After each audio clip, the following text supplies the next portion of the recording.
আচ্ছা, ধনী আর গরিব মানুষের চিন্তাভাবনার মধ্যে আসল ফারাকটা ঠিক কোথায় বলুন তো? আজকের এই আলোচনাতে আমরা ঠিক সেই মূল মানসিকতার গভীরে যাব, যেটা কিনা সফল, সম্পদশালী মানুষদের বাকিদের থেকে একেবারে আলাদা করে দেয়। চলুন শুরু করা যাক ছোট্ট একটা গল্প দিয়ে। ধরুন দুই বন্ধু। একজনের লক্ষ্য হলো টাকা জমিয়ে তার স্বপ্নের গাড়িটা এখনই কিনে ফেলা, আর অন্য বন্ধুটা কি করল? সে ওই একই টাকা বিনিয়োগ করল। তার ভাবনাটা হলো এমন একটা সিস্টেম তৈরি করা যেন সেই বিনিয়োগের লাভ থেকেই সে ভবিষ্যতে প্রতি বছর একটা করে নতুন গাড়ি কিনতে পারে। দেখুন, একটা সিদ্ধান্ত, কিন্তু চিন্তাভাবনার কত বড় পার্থক্য! এই গল্পটা থেকেই কিন্তু মূল পার্থক্যটা পরিষ্কার হয়ে যায়, তাই না? একটা মানসিকতা মানুষকে সারা জীবন টাকার পেছনে ছোটায়, তার জন্যে কাজ করায়, আর অন্য মানসিকতাটা টাকাকে দিয়েই নিজের জন্যে কাজ করিয়ে নেয়। আর এটার মধ্যেই লুকিয়ে আছে আর্থিক স্বাধীনতার আসল চাবিকাঠি। তো এই যে ধনী মানসিকতার কথা আমরা বলছি, এর সবচেয়ে মূল ভিত্তিটা কি? এটা বুঝতে হলে আগে জানতে হবে একজন মানুষের সবচেয়ে মূল্যবান সম্পদ আসলে কোনটা। চলুন একটা মজার ব্যাপার কল্পনা করা যাক। ভাবুন তো, ২০ বছর বয়সে কাউকে তার স্বপ্নের গাড়িটা দিয়ে বলা হলো, এটাই তোমার জীবনের প্রথম আর শেষ গাড়ি, আর কোনো গাড়ি পাওয়া যাবে না। কি মনে হয় সে গাড়িটার কেমন যত্ন নেবে? একদম অবিশ্বাস্য রকমের যত্ন নেবে, তাই না? গাড়ির প্রত্যেকটা ম্যানুয়াল পড়ে ফেলবে, খুব সাবধানে পার্ক করবে, ঠিক সময়ে সার্ভিসিং করাবে, এমনকি ছোট্ট একটা আঁচড় লাগলেও সাথে সাথে সেটা সারিয়ে নেবে, কারণ সে জানে এই একটাই গাড়ি, এটাকেই সারা জীবন চালাতে হবে। এখানেই কিন্তু আসল কথাটা লুকিয়ে আছে। ঠিক ওই এক গাড়ির মতোই আমরা প্রত্যেকেই সারা জীবনের জন্য কেবল একটাই মন আর একটাই শরীর পাই। এগুলো তো আর বদলানো যায় না। আর যদি এগুলোর যত্ন ঠিক মতো না নেওয়া হয়, তাহলে সময়ের সাথে সাথে এগুলোর কার্যক্ষমতাও কিন্তু কমতে থাকে। এক কলেজ প্রফেসর ঠিক এই কথাটাই বলেছিলেন, আমাদের সবচেয়ে মূল্যবান সম্পদ কোনটা? আমাদের মন। কারণ এই মনের ওপর বিনিয়োগ করা মানেই হল নিজের ভবিষ্যতের আয় করার ক্ষমতাকে বহুগুণ বাড়িয়ে তোলা। আচ্ছা, মন যদি এতটাই দামি হয়, তাহলে মনের ভেতরের চিন্তাভাবনা, মানে আমাদের মাইন্ডসেট, কিভাবে আমাদের আর্থিক অবস্থাকে নিয়ন্ত্রণ করে? চলুন দেখি কেন আমাদের আর্থিক সমস্যাগুলো আসলে একটা গভীর সমস্যার বাইরের একটা লক্ষণ মাত্র। ব্যাপারটাকে একটা কম্পিউটার প্রিন্ট আউটের সাথে তুলনা করা যায়। ধরুন একটা প্রোগ্রামে একটা টাইপিং মিস্টেক আছে। এখন আপনি যতবারই ওটা প্রিন্ট করবেন, কি হবে? প্রতিবারই কাগজে ওই ভুলটা চলে আসবে।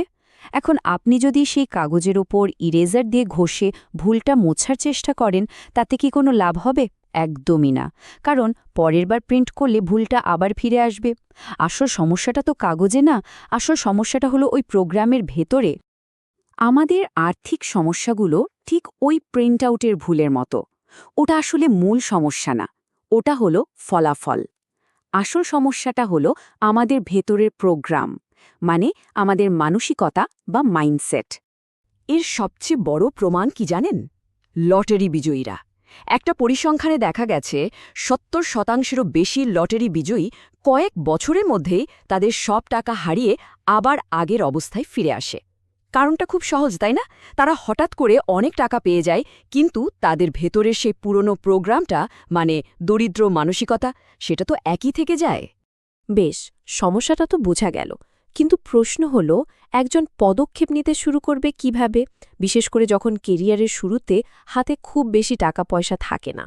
এখানে মানসিকতার আরেকটা বড় পার্থক্য দেখা যায়।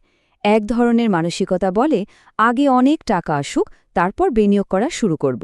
আর ধনী মানসিকতাটা ঠিক তার উল্টোটা বলে।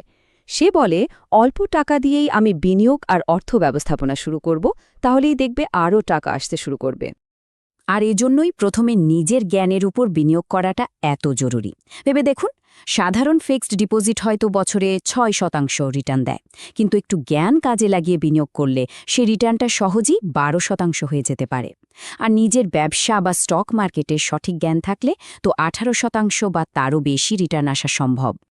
আর জানেন তো, অনেক সফল উদ্যোক্তারাই কিন্তু একটা কমন পরামর্শ দেন।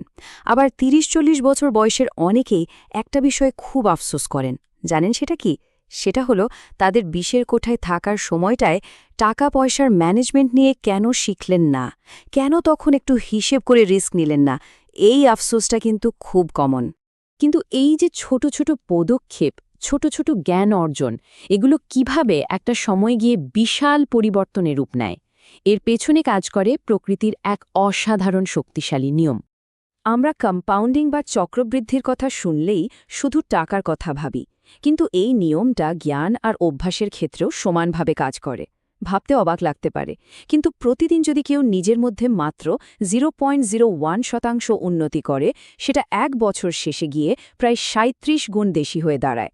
তবে একটা কথা কিন্তু মাথায় রাখা খুব জরুরি, এই শক্তিটা দুই দিকেই কাজ করে। মানে ছোট ছোট ভালো অভ্যাস যেমন চক্রবৃদ্ধি হারে বেড়ে ভালো ফল দেয়, ঠিক তেমনি ছোট ছোট খারাপ অভ্যাসগুলোও কিন্তু সময়ের সাথে সাথে জমে একটা বিশাল ক্ষতির কারণ হয়ে দাঁড়ায়। শেষ পর্যন্ত পুরো ব্যাপারটা এসে দাঁড়ায় বিশ্বাসের ওপর।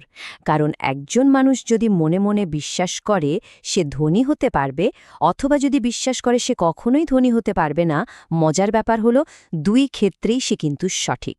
কারণ তার এই গভীর বিশ্বাসটাই তার কাজ এবং তার বাস্তবতাকে তৈরি করে দেয়।